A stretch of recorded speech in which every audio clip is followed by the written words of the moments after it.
Sir అలాగే ఎంతో ఆనందకరం అండి. కుటుంబంతో రావటం ఆనందకరం కాబట్టి వీరుల వలన విశ్వాసం కలుగుని విశ్వాసం నిన్ను రక్షించును. వినాల ఎవరు బయటికి అటు ఇటు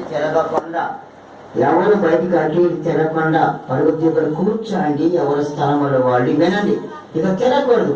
నాకు మొత్తగా బాధ ఏంటంటే బయటికి తిరుగుతుంటే చాలా బాధపడతా. ఏమనుకో ఆడమనుకో నా హృదయం చాలా బాధ ఉంటుంది. నేను బయటికి వెళ్తానంటే ప్రభు సన్నిధి నుంచి చాలా బాధపడతా. ఎవరు బయటికి వెళ్ళకుండా జాగ్రత్తగా విందాం, దేవుని మాట విందాం. పిల్లలు చాలా జాగ్రత్త కంట్రోల్ ఉంచుకోండి. పిల్లలు బాగా చేస్తుంటే ఇదే లైవ్ వస్తుంది, వెళ్ళిపోతుంది, దేశం అంతా వెళ్ళిపోతుంది. ఇప్పుడు వాక్యము జ్ఞాపకం చేసుకోండి.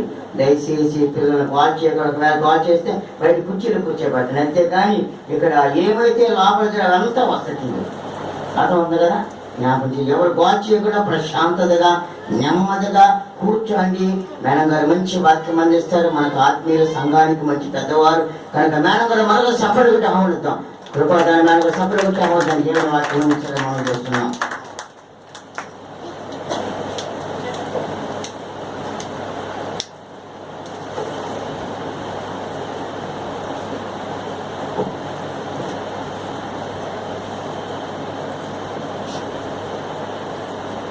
ముందుగా దేవుని నామానికి వందనాలు చెల్లిస్తూ ఉన్నాను. మరి నాకు అవకాశం ఇచ్చినటువంటి పాస్టర్ గారికి వందనాలు చెల్లిస్తూ ఉన్నాను. మరి నాకు పోయిన నెల కొంత అనారోగ్యం వచ్చింది. టైఫాయిడ్ వచ్చి చాలా అనారోగ్యపడ్డాను. అయినప్పటికీ దేవుని మహాకృప వలన నన్ను దేవుడు మరి ఆరోగ్యం ఇచ్చి ఈ దినాన ఇక్కడ నిలబెట్టినందుకు దేవునికి నా హృదయపూర్వకమైనటువంటి వందనాలు చెల్లిస్తున్నాను. మరి మీకందరికీ కూడా నేను చిరపరిచితురాలి కదా, చిరపరిచితమైన దాన్ని. చాలాసార్లు మరి పాస్టర్ గారి యొక్క సంఘాన్ని ప్రేమించి చాలాసార్లు దైవ వాక్యాన్ని బోధించినటువంటి అవకాశాన్ని నాకు పాస్టర్ గారు ఇచ్చారు. మరి పాస్టర్ గారికి మరొకసారి వందనాలు చెల్లిస్తూ ఉన్నాను. మరి మీరందరూ కూడా మరి మందిరానికి పెద్దల కడ రావాలి కదా. మందిరము మరి ఎన్ని గంటలకని పాస్టర్ గారు చెప్తే మరి అన్ని గంటలకు రావాలి. మేము 1 గంటకు వచ్చాము, 3 దాకా వెయిట్ చేశాం కదా. యేసు ప్రభు మేమైతే వెయిట్ చేస్తాం, కానీ యేసు ప్రభు 1 గంటకే వచ్చి కూర్చొని యేసు ప్రభు మీ కోసము ఎదురు చూడాలంటే అది చాలా కష్టమైనటువంటి విషయం. యేసయ్య కోసం మనం ఎదురు చూడాలి, కానీ మన కోసం యేసయ్య ఎదురు చూడకూడదు. అలాంటి పరిస్థితులు మనము కల్పించకూడదు అన్నమాట. అందువలన ఇక నుంచి మీరు సకాలంలో మీరు ఆలయానికి వచ్చి దేవుని స్తుతించాలని నేను కోరుకుంటూ ఉన్నాను. మరి ఈ నూతన సంవత్సరం 2018వ సంవత్సరము మన జీవితంలో గతించిపోయింది. అంటే ఇన్ని సంవత్సరాలు మన జీవితాల్లో గతించిపోయాయి. మరలా మనము ఒక నూతన సంవత్సరంలో ప్రవేశించాం. 2019వ సంవత్సరం. ఈ 2019వ సంవత్సరం కూడా మరి దేవుడు మనకి ఎన్నో మేలు చేయాలని, మన జీవితాలను ఆశీర్వదించాలని, మన కుటుంబాలను ఆశీర్వదించాలని మనం ఎంతగానో ప్రార్థించుకుంటూ ఉంటాం కదా. దేవుడు మనకు అన్ని మేలు తప్పకుండా చేస్తాడు. ఎందుకంటే యేసు ప్రభువు మనల్ని ప్రేమించినటువంటి దేవుడు. మరి ఎంత పాపినైనా యేసు చేర్చుకొను అని చెప్పాడనమాట. ఎంత పాపం చేసినటువంటి వ్యక్తులైనా కూడా దేవుడు తన హక్కును చేర్చుకొని వారికి అనేక మేళం చేయడానికి సిద్ధంగా ఉంటున్నాడు అనమాట. మరి ఈ నూతన సంవత్సరంలో మరి వాక్యంలోకి వచ్చేసేస్తున్నాను. నూతన సంవత్సరంలో మరి మన దేవుడు ఇచ్చినటువంటి వాక్యం ఏంటంటే, ఈ సంవత్సరము కొరింథీ పత్రిక 2వ కొరింథీ పత్రిక 5వ అధ్యాయము 17 నుంచి 19 వచనాలు చదువుకుందాం. 2వ కొరింథీ పత్రిక 5వ అధ్యాయము 17 నుంచి 19 వచనాల భాగ్యము చదువుకుందాం. కాగా ఎవడైనను క్రీస్తునందున్న ఎడల వాడు నూతన సృష్టి, పాతవి గతించెను, ఇదిగో క్రొత్త వాయను. సమస్తమును దేవుని వలనైనవి. ఆయన మనలను క్రీస్తు ద్వారా తనతో సమాధానపరుచుకుని ఆ సమాధానపరచు పరిచర్యను మాకు అనుగ్రహించెను. అదేమనగా దేవుడి వారి అపరాధములను వారి మీద మోపక క్రీస్తునందు లోకమును తనతో సమాధానపరచుకొనుచు ఆ సమాధాన వాక్యమును మాకు అప్పగించెను. కాబట్టి ఇక్కడ ఏం చెప్తున్నాడంటే, కాగా ఎవడైనా క్రీస్తునందున్న ఎడల వాడు నూతన సృష్టి.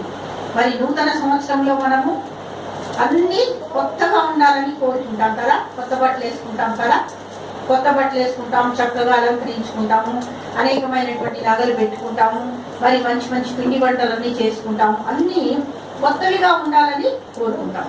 కానీ యేసు ప్రభు ఏం చెప్తున్నాడంటే, ఇక్కడ పౌలు భక్తుడు చెప్తున్నాడు, కాగా ఎవడైనను క్రీస్తునందు ఉన్న ఎడల వాడు నూతన సృష్టి. మనం నూతన సృష్టిగా మార్చబడాలంటే ఎవరిలో నివసించాలి అంటే క్రీస్తునందు నివసించాలి.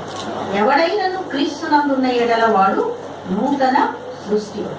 మరి మన పాత జీవితాన్ని వదిలిపెట్టేసేయాలి. పాత సంవత్సరం గతించిపోయింది కాబట్టి పాత ఆలోచనలు, పాత బ్రతుకు, పాత జీవితాన్ని మొత్తము కూడా మరి యేసు పాదాల చెంత వదిలిపెట్టేసేసి ఒక నూతనమైనటువంటి వ్యక్తిగా ఈ దినాన మనల్ని మలచుకోవాలని చెప్పేసి యేసు కోరుకుంటున్నాడు అనమాట. ఇదిగో పాతవి గతించెను, ఇదిగో అన్నీ కూడా కొత్తవైపోయాయి.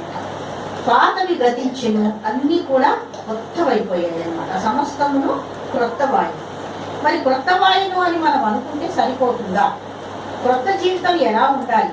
నూతన జీవితం అనేది ఎలా ఉండాలి? ఒక మనిషి నూతన జీవితంలో ఎలా జీవించాలో మనం ఒకసారి చూద్దాం. ఎఫ్ఎస్సీ పత్రిక 5వ అధ్యాయము 15వ వచనం.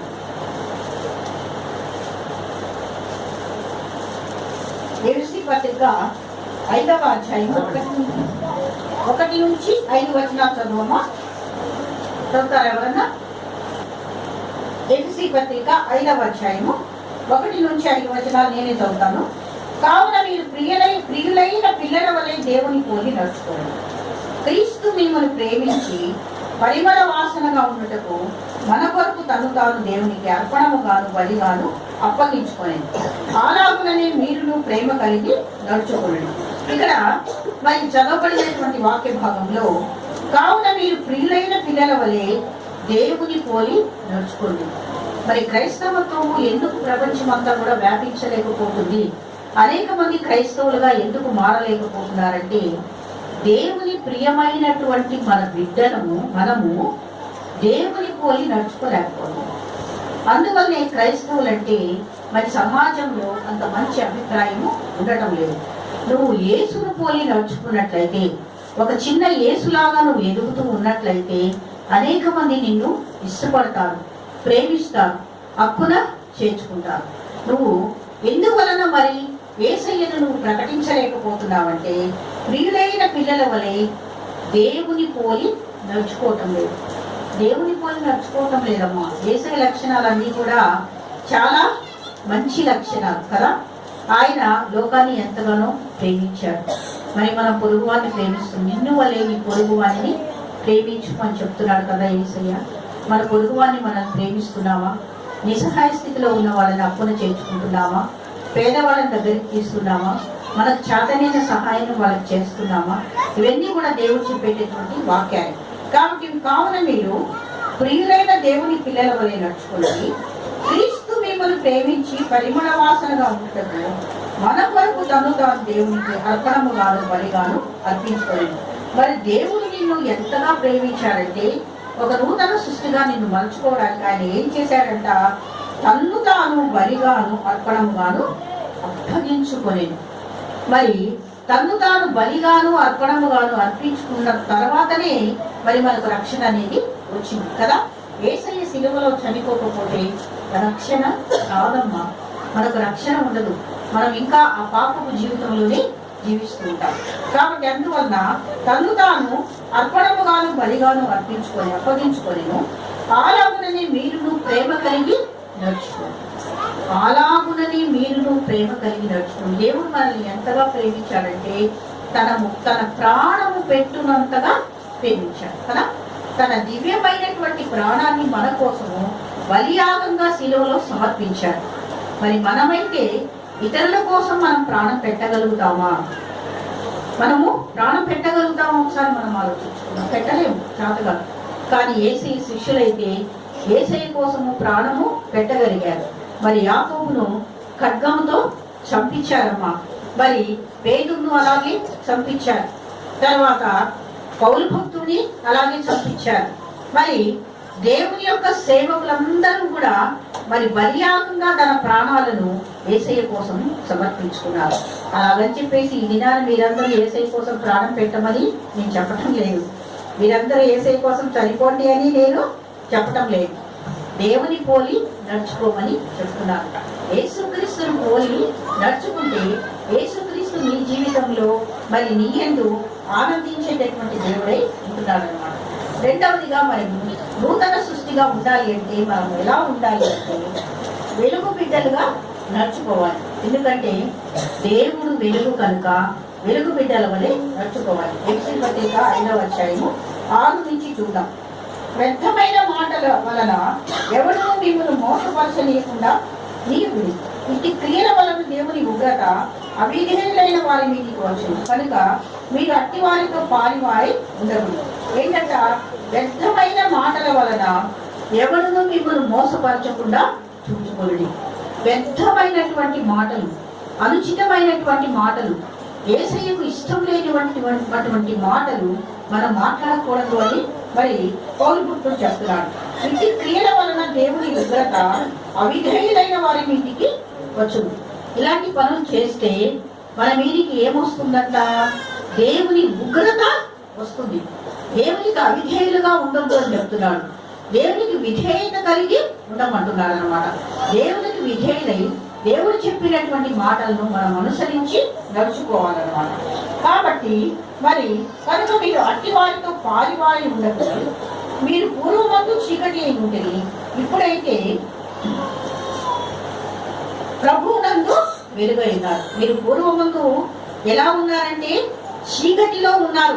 యేసు ప్రభు ఈ లోకానికి రాకముందు యేసు ప్రభు తెలియదు, ప్రేమ అంటే తెలియదు, మనకి పొరుగు వాళ్ళని ప్రేమించడం అంటే తెలియదు. అప్పుడు ఎలా ఉన్నామంటే మనము మన జీవితాలు చీకటిలో మగ్గిపోతున్నాయి. యేసు ప్రభు ఈ లోకంకి వచ్చిన తర్వాత మరి మనం ఎలా ఉన్నామంటే ఇప్పుడు ప్రభువునందు వెలుగై ఉన్నాము, లోకానికి వెలుగై ఉన్నాము. ఎవరైనా కూడా దీపాన్ని వెలిగించి మరి కొంచెం కింద పెట్టరు కదా, దీపాన్ని వెలిగించి దీపస్తంభం మీదనే పెట్టాలి. అందువల్ల మనము కూడా లోకానికి వెలుగుగా ఉండాలంటే ఒక దీపస్తంభం మీద పెట్టినటువంటి దీపములాగా మనము ఉండాలన్నమాట. దీపస్తంభం మీద పెట్టినటువంటి దీపంలాగా మనలో ఉన్నటువంటి మంచి లక్షణాలన్నీ కూడా మరి అనేక మందికి చాటి చెప్పాలి. వెలుగు ఫలము సమస్త విధములైన మంచితనము, నీతి, సత్యమని వాటిలో కనబడుతున్నది. వెలుగు ఫలం వేటిలో కనబడుతుందటమ్మా? మనం వెలుగుగా ఉన్నాము. ఈ వెలుగు ఫలం ఎలా కనపడుతుందంట? సమస్త విధములైన మంచితనము, నీతి, సత్యం అవి మనలో ఉండాలి. సమస్త విధమైనటువంటి మంచితనము మనలో ఉండాలి. పలానా ఆమె చాలా మంచిదమ్మా, ఆమె మరి దైవ సేవకుల్ని ఎంతగా ప్రేమిస్తుంది, మరి పేదలను ఎంతగా ప్రేమిస్తుంది, పేదలను ఎంత దగ్గరికి తీస్తుంది, అనారోగ్యంలో ఉన్న వారికి పరిచర్య చేస్తుంది. ఇవన్నీ మనము కొంతమంది వ్యక్తుల గురించి చెప్పుకుంటా ఉంటాం. అవన్నీ ఎవరి లక్షణాలమ్మా? దేవుని యొక్క లక్షణాలు. కాబట్టి మంచితనం అనేది మనిషికి చాలా చాలా అవసరం. తర్వాత నీతి అనేది, నీతిని జరిగించినటువంటి వ్యక్తి ఎవరంటే ఈ లోకంలో యేసు ప్రభువే. ఆ నీతిమంతుని అనుసరించి మనము ఆయన పోలి నడుచుకున్నట్లయితే మనము కూడా నీతిమంతులుగా తీర్పు తీర్చబడతామన్నమాట. అందువలన ఆ నీతిమంతుని పోలి నడుచుకోమని చెప్తున్నాను. కాబట్టి యేసు ప్రభువు సత్యము, నేనే మార్గము, సత్యము, జీవం అని చెప్తున్నాడు యేసు ప్రభు. మరి సత్యం ఎవరమ్మా? సత్యం అంటే యేసు ప్రభువే. ఆ సత్యాన్ని అనుసరించి మనము నడుచుకోవాలి. అంటే యేసు ప్రభు మాటలను అనుసరించి, యేసు ప్రభు ఇచ్చినటువంటి వాక్యాన్ని అనుసరించి మనము నడుచుకోవాలన్నమాట. మరి నూతన సంవత్సరంలో వెలుగు బిడ్డల్లాగా ఉండాలి అంటే, లోకానికి వెలుగును పంచిపెట్టాలంటే మనలో మంచితనం అనేది ఉండాలి, నీతి అనేది ఉండాలి, సత్యం అనేది ఉండాలి. ఇవన్నీ కూడా క్రీస్తు యొక్క లక్షణాలు అన్నమాట. తర్వాత మరలా మూడవది ఏంటంటే సమయమును పోనీయక సమయాన్ని సద్వినియోగము చేసుకోవాలన్నమాట. అంటే 15వ వచనంలో చూద్దాం. ఎఫెసీయుల పత్రిక 15వ వచనంలోనే దినములు చెడ్డవి కనుక మీరు సమయమును పోనీయక సద్వినియోగం చేసుకోవచ్చు, అజ్ఞానుల వల్లే కాక జ్ఞానుల వల్లే నడుచుకున్నట్లుగా జాగ్రత్తగా చూసుకోండి. ఏమంటున్నాడమ్మా? యేసు ప్రభువును అనుసరించేటటువంటి బిడ్డలు ఎలా ఉండాలంట? దినములు చెడ్డవి కనుక. దినాలు చాలా చెడ్డగా మారిపోతున్నాయి. ఎక్కడ చూడు అన్యాయాలు, అకృత్యాలు, మరి నరహత్యలు, మరి ఘోరమైనటువంటి దొంగతనాలు, మరి వ్యభిచారము, పాపము లోకంలో పెరిగిపోతా ఉంది. ఎందుకమ్మా ఇంత భయంకరంగా లోకం మారిపోతుంది? ఏసై బిడ్డలు ఏసైలాగా ఉంటే లోకం ఇలా ఎందుకు మారిపోతుంది? ఏసై బిడ్డలు ఏసైలాగా ఉండటం లేదు. అందుకని ఏసై ఏం చెప్తున్నాడంటే, దినములు చెడ్డవి కనుక మీరు సమయమును పోనీయక సద్వినియోగము చేసుకోవచ్చు. రోజుకు మనకి 24 గంటలు దేవుడు ఇస్తున్నాడు కదా. ఆ 24 గంటల్లో దేవుని కోసం నువ్వు ఎంత సమయాన్ని వినియోగిస్తున్నావు? ప్రార్థన చేయడానికి ఎంత సమయాన్ని వినియోగిస్తున్నావు? దేవుని వాక్యం చెప్పడానికి ఎంత సమయాన్ని వినియోగిస్తున్నావు? మరి దేవుని బిడ్డలతో గడపడానికి నువ్వు ఎంత సమయాన్ని వినియోగిస్తున్నావు? మరి మీ జీవితంలో మీరే ఒకసారి ఆలోచించుకోండి. మరి వాక్య బోధన ఎందు, మరి దేవుని మాటలు పంచుకోవడంలోను, దేవుని యొక్క పాటలు పాడడంలోను, ఇక్కడ మరి దేవుని పాటలు చాలా చక్కగా పాడారు బిడ్డలు కదా. వారికి ఇచ్చినటువంటి తలాంతులను దేవుని యొక్క సన్నిధానంలో మరి సద్వినియోగం చేసుకుంటూ వాళ్ళు చక్కగా దేవుని స్తుతించారు. మరి దేవుని స్తుతించాలి, దేవుని యొక్క వాక్యాన్ని చదువుకోవాలి, దేవుని ప్రార్థించుకోవాలి, దేవుని మాటలు ఇతరులతో పంచుకోవాలి, దేవుని వాక్యాన్ని ఇతరులకు చాటి చెప్పాలి. అది సమయాన్ని సద్వినియోగం చేసుకోవడం అంటే. సమయాన్ని సద్వినియోగం చేసుకుంటూ అజ్ఞానుల వలె కాక జ్ఞానుల వలె నడుచుకున్నట్టు జాగ్రత్తగా చూసుకోండి. జ్ఞానులు అంటే మనకి ఎవరు వస్తారంటే ఎక్కువగా కూడా బుద్ధి గల కన్యకలు, బుద్ధి లేని కన్యకలు. బుద్ధి కలిగినటువంటి కన్యకలు ఎలాంటి వాళ్ళంటే జ్ఞానము కలిగినటువంటి కన్యకలు. వాళ్ళు ఏం చేశారు? సమయానికి వాళ్ళ దివిటీలో నూనె అయిపోతేమో అని చెప్పేసి నూనె ఎక్కువగా పోసుకొని వాళ్ళ దివిటీలన్నీ కూడా చక్కగా సమయానికి సిద్ధం చేసుకున్నారు. పెళ్లి కుమారుడు వచ్చేటప్పటికి ఆ యొక్క దీపాలు వెలుగుతుండేటట్టుగా వాళ్ళు చూసుకున్నారు. అట్లే బుద్ధి లేని కన్యకలు ఏం చేశారమ్మా? వాళ్ళ దివిటీలు ఆరిపోతున్నాయి. పెళ్లి కుమారుడు వచ్చేసేస్తున్నాడు, వాళ్ళ దివిటీలు ఆరిపోతున్నాయి. అమ్మా మా దివిటీలు ఆరిపోతున్నాయి, మా కొంచెం నూనె ఇవ్వండి అంటే వాళ్ళు ఎందుకు ఇస్తారు? ఇస్తారా? ఇవ్వరు. వాళ్ళ దివ్యలు వాళ్ళు వెలిగించుకోవాలి, వాళ్ళు యేసయ్యను కలుసుకోవాలి, యేసయ్యను చూడాలి, పెళ్లి కుమారునితో జీవించాలి. అందువలన బుద్ధి కలిగినటువంటి కన్యకలు ఏం చేశారంటే, మా దగ్గర లేదమ్మా, మీరు బయట కొట్లో అంగడికి పోయి కొనుక్కొని వచ్చేసేయండి అని చెప్పారు. అంగడికి పోయి కొనుక్కొని వచ్చేసరికి ఏమైపోయింది? తలుపు వేయబడింది. తలుపు మూసేశాడు. పెళ్లి కుమారుడు వచ్చాడు, మరి ఆ తలుపు మూయబడింది. అట్లాగే ఆ తలుపును అయ్యా అయ్యా అయ్యా తీయమని తడతా ఉంటే ఆ తలుపు తీస్తాడా? యేసుప్రభు తీయడమా? ఒక సమయాన్ని మనకి ఇచ్చినప్పుడు ఆ సమయాన్ని మనం సద్వినియోగం చేసుకొని అజ్ఞానులలాగా కాకుండా జ్ఞానుల వల్ల నడుచుకోమని చెప్తున్నాడు. కాబట్టి మనం జ్ఞానులాగా నడుచుకోకపోతే, బుద్ధి కలిగినటువంటి కన్యకల్లాగా మనం నడుచుకోకపోతే, మనం ఎంత కొట్టినా కూడా మనకు మరి ఆ యొక్క పరలోక ద్వారాలు తెరవవు.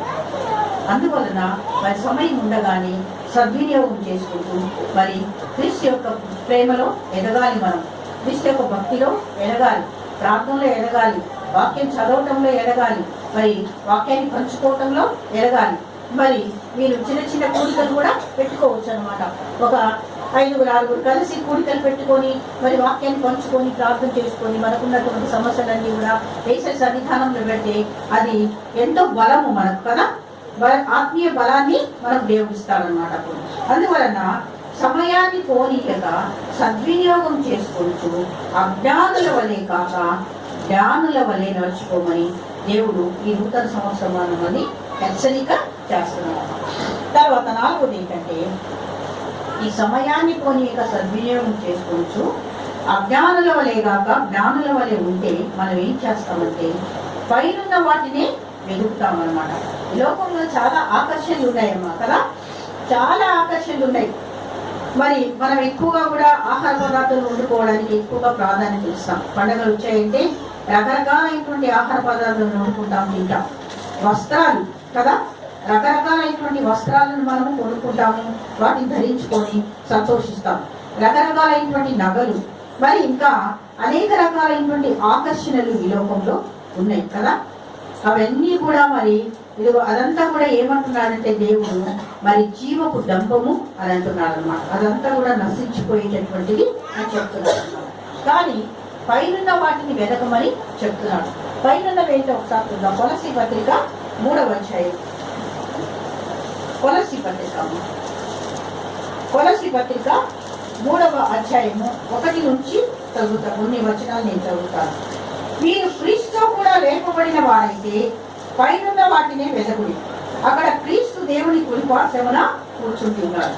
మీరు క్రీస్తు కూడా లేపబడిన వారైతే, క్రీస్తు కూడా లేపబడాలంటే అది చాలా కష్టమైనటువంటి విషయం. అమ్మ యేసు ప్రభువు 3వ దినాన లేస్తాను అని చెప్పాడు కదా. 3వ దినాన లేచాడా? సమాధిలో నుంచి లేచాడమ్మా? ఎంతమంది చేతులు ఎత్తండి లేచాడని చెప్పడానికి. ఏంటి 3వ దినాన లేచాడా?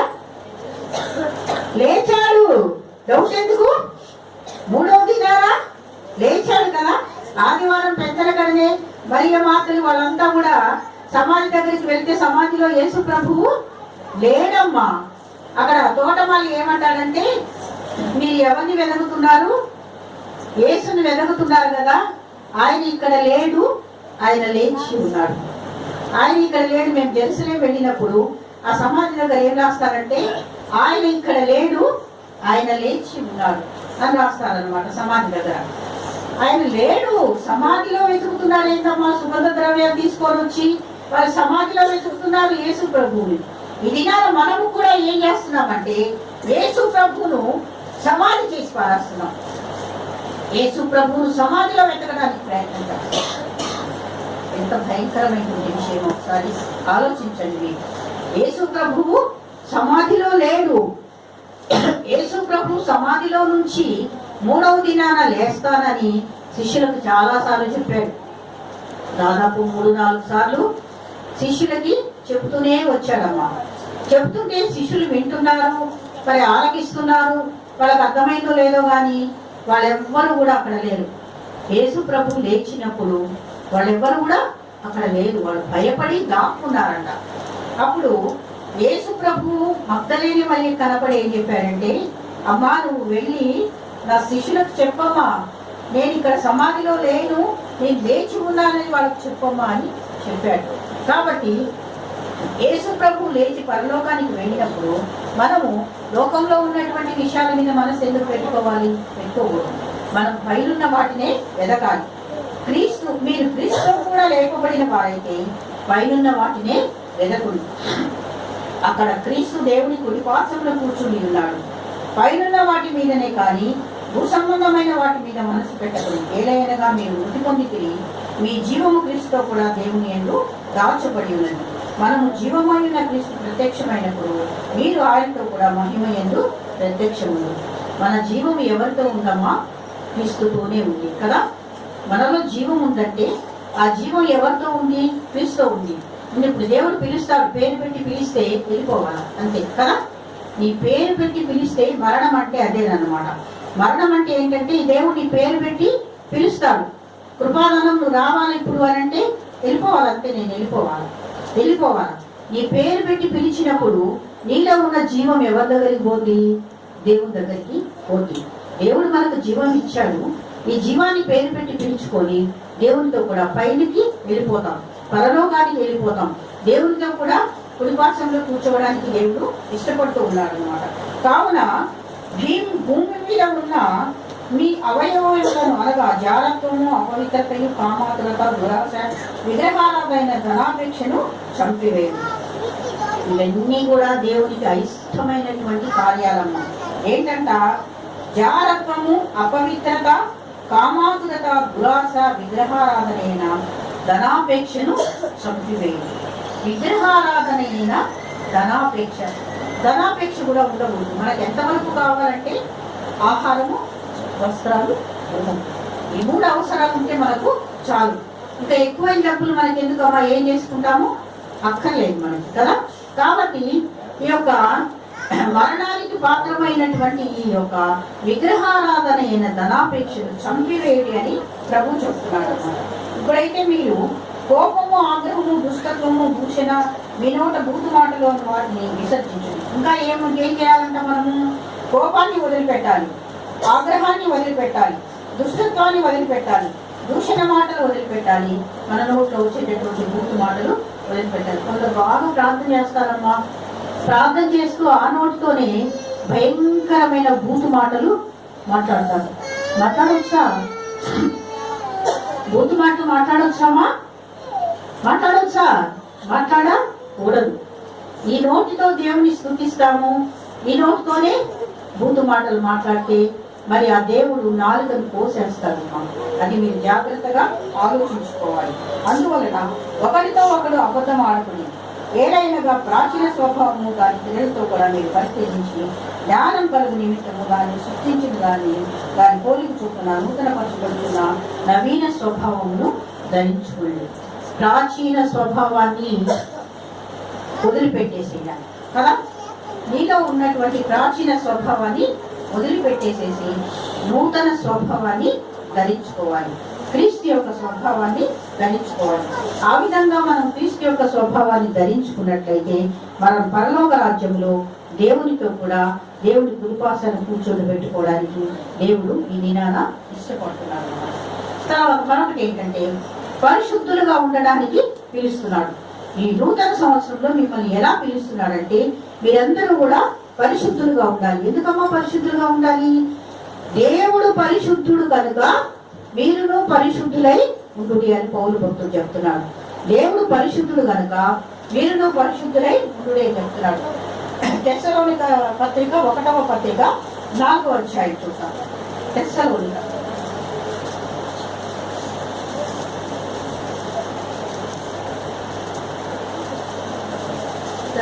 పత్రిక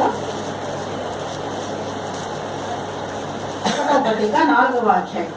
4వ అధ్యాయంలో కొన్ని వచనాలు చదువుతాం. మొదటి నుంచి. మెట్టుకు సహోదరులారా, మేము ప్రభు అయిన యేసు ద్వారా మీకు ఇచ్చిన ఆజ్ఞను మీరేకుడు కాగా మీరు ఎలాగో నడుచుకొని దేవుని సంతోషపరచవలన మా వలన నేర్చుకునే ప్రకారంగా మీరు నడుచుకుంటున్నారు. ఈ విషయంలో మీరు అంతకంతకు అభివృద్ధి పొందవాలని నిన్ను వేడుకొని ప్రభు అయిన యేసునందు హెచ్చరించుకున్నాను. మీరు పరిశుద్ధులొకటే, అనగా మీరు జారత్వములకు దూరంగా ఉండటే దేవుని చిత్తము. మీరు పరిశుద్ధులుగా ఉండాలి అని చెప్తున్నాడు. జారత్వానికి దూరంగా ఉండమంటున్నాడు. కామాభిలాష కాకుండా పరిశుద్ధత ఎందును ఘనత ఎందును తన ఘటమును ఎట్లు కాపాడుకోవడంలో అది ఎరిగి ఉండటే దేవుని చిత్తం. మన యొక్క ఘటాన్ని అంటే మన యొక్క శరీరాన్ని, మన యొక్క ఆత్మను మనము కాపాడుకోవాలి. దేవునికి ప్రార్థన చేసుకుంటూ మన యొక్క శరీర ఆత్మల దేవునికి అప్పగిస్తూ మనము పరిశుద్ధంగా ఉండాలని దేవుడు కోరుకుంటున్నాడు. ఈ విషయం మంది ఎవరినో అతిక్రమించి తన సహోదరుని మోసం చేయకుండాను. ఎందుకనగా మేము పూర్వం మీతో చెప్పి సాక్ష్యం ఇచ్చిన ప్రకారము దేవుడు వీటన్నిటి విషయం మీకు ప్రతిదండన చేయకూడదు. అంటే మనము చేసిన తప్పిదాలన్నిటికీ కూడా దేవుడు తీర్పిస్తాడు, ప్రతిదండన చేస్తాడంట. పరిశుద్ధులకే దేవుడు మనల్ని పిలిచాడు కానీ అపవిత్రులుగా ఉండుటకు పిలవలేదు. దేవుడు మనల్ని ఎందుకు పిలిచాడమ్మా? పరిశుద్ధులుగా ఉండటానికే మనల్ని పిలిచాడు కానీ అపవిత్రులుగా ఉండటానికి మనల్ని పిలవలేదు. కాబట్టి యేసు ప్రభు పరిశుద్ధుడు కనుక మనం కూడా పరిశుద్ధంగా ఉండాలని కోరుకుంటున్నాడు. కాబట్టి ఈ పరిశుద్ధత ఎప్పుడు వస్తుందంటే యేసు ప్రభువును పోయి నడుచుకున్నప్పుడు ఆ పరిశుద్ధత మనలోనికి వచ్చేసేస్తున్నమాట. తర్వాత మరొకటి ఏంటంటే దేవునితో సమాధానము కలిగి ఉండాలి. దేవునితో సమాధానం కలిగి ఉంటున్నామంటే మనుషులతో కూడా సమాధానము కలిగి ఉండాలి. 1వ యోహాను పత్రిక 1:3-4. యోహాను పత్రిక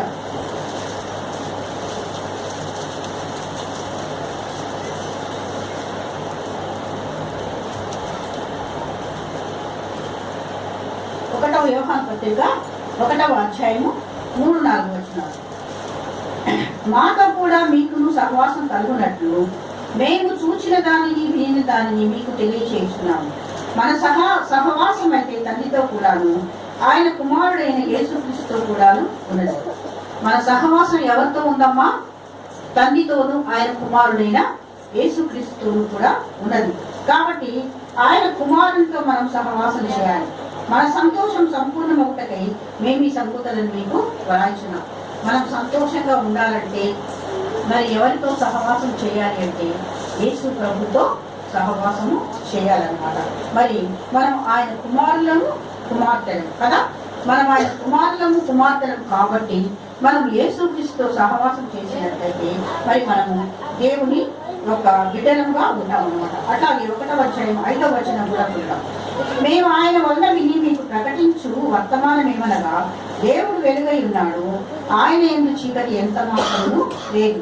ఆయనతో కూడా సహవాసం కలవారమని చెప్పుకొని చీకటిలో నడిచిన ఎడల మనం అబద్ధమాడుచు సత్యం ధరింపకుండా ఆయనతో నడుస్తున్నామని మనం చెప్పుకుంటూ మనం చీకటిలో సంచరిస్తే మరి మన యందు సత్యం అనేది ఉండదన్నమాట. మనము దేవుడు వెలుగు కనుక మనము ఎక్కడ నడవాలి? వెలుగులోనే నడవాలి. ఆయనతో నడుస్తున్నామని మనం చెప్పుకొని చీకటి క్రియలను మనం చేస్తూ ఉంటే అది దేవునికి ఇష్టం ఉండదన్నమాట.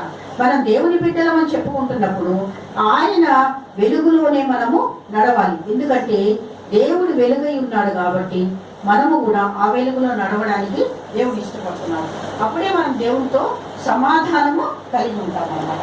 తర్వాత మరొకటి ఏంటంటే, మనము దేవుని కుమారులముగా కుమార్తెలముగా పిలువబడుతున్నాం. ఎందుకంటే దేవుడు మనల్ని కన్నాడు, దేవుడు మనల్ని కొన్నాడు కదా.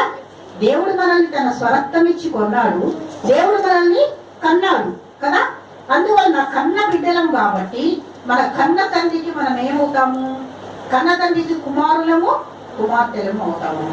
అందువల్ల హెబ్రీ పత్రిక 12వ అధ్యాయం చూద్దాం.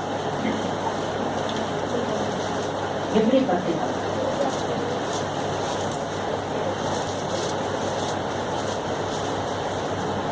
హెబ్రీ పత్రిక 12వ అధ్యాయం 4 నుంచి చదువుతాం.